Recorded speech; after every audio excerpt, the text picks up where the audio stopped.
Hello mga kabelen, ako pala ang kekayong prinsipe ng kekayong biye. Ngayon nga nga ini, gawa kong lumpiang Shanghai. Pero bayo yung sabla, handa ko pa rin ingredients nining luto ko para kekayo. Tara na!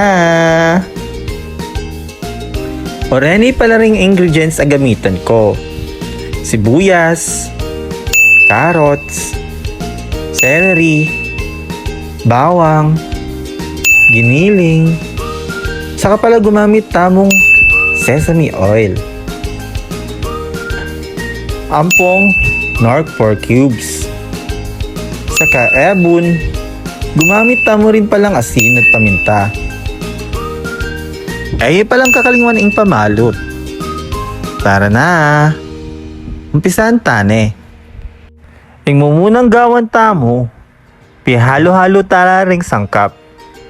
Giniling, carrots, sibuyas, celery, dinimix-mix yung lamo, reng hanggang ingredients.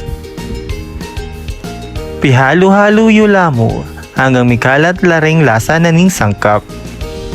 Kaya rin nanita, sa kayo na umpisan mamalot. Tara na! Sopan nyo ko, perwanan da kayo nung makananong mamalot lumpia. Pero sa totoo talaga guys, hindi talaga ako mambangan. Pero nagpaturo ako sa aking kaibigan na magkapangpangan. Kaya sana suportahan niyo po ako sa aking mga vlog. Kaya kung may gusto niyo pa akong may pagawa, comment down below.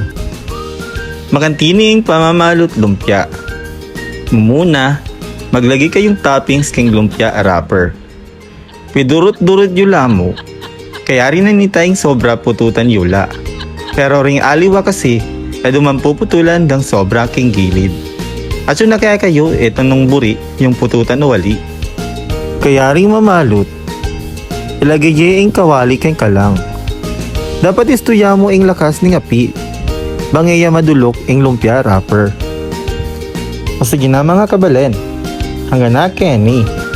Kayo pala kakilingwan mag-subscribe at mag-follow king akong YouTube channel. At i-follow yung kong king TikTok. Bye-bye!